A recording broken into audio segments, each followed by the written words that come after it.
ጥምቀት በኢየሱስ ክርስቶስ ሰማይ ምድር መጥቷል ይሁን አንድም ሰው የለም።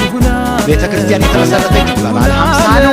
በበዓለ ሃምሳ ቀን ጴጥሮስ ሲሰብክ 3000 ሰው ተጠመቀ። ተጀመረች እስከ ዛሬ ድረስ ጥምቀት የመጽሐፉ ነው የምላችሁ። የሰፈራችን ላይ ስለ ሰፈራችን ምን አገባኝ?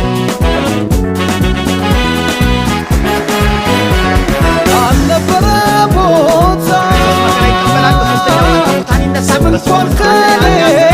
ኢየሩሳሌም ጀምሮ በአሕዛብ ይሰበካል ተብሎ ሰማይ የጀመረው ከየት ነው?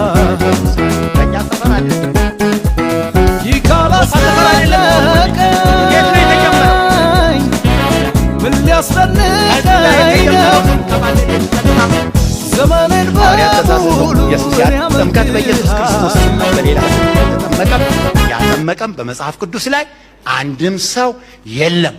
ቤተ ክርስቲያን የተመሰረተችው በበዓለ ሃምሳ ነው። በበዓለ ሃምሳ ቀን ጴጥሮስ ሲሰብክ 3000 ሰው ተጠመቀ። ያን ቀን ቤተ ክርስቲያን ተጀመረች። እስከ ዛሬ ድረስ በኢየሱስ ስም ነው ጥምቀት።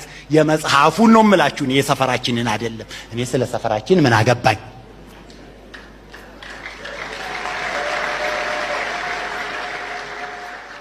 ክርስቶስ መከራ ይቀበላል፣ በሶስተኛው ቀን ከሙታን ይነሳል፣ በስሙ ንስሐና የኃጢአት ስርየት ከኢየሩሳሌም ጀምሮ በአሕዛብ ሁሉ ይሰበካል ተብሎ ተጽፏል። ጥምቀት የተጀመረው ከየት ነው? ከኢየሩሳሌም። ከእኛ ሰፈር አይደለም፣ ከጎፋ ሰፈር አይደለም። ወቁልኝ፣ ከየት ነው የተጀመረው? ከኢየሩሳሌም። ከዛ የተጀመረው ሲንከባለል የት መጣ? እዚህ መጣ። ሐዋርያት ተሳስተው ነው። ኢየሱስ ጥምቀት በኢየሱስ ክርስቶስ ስም ነው። በሌላ ስም የተጠመቀም ያጠመቀም በመጽሐፍ ቅዱስ ላይ አንድም ሰው የለም።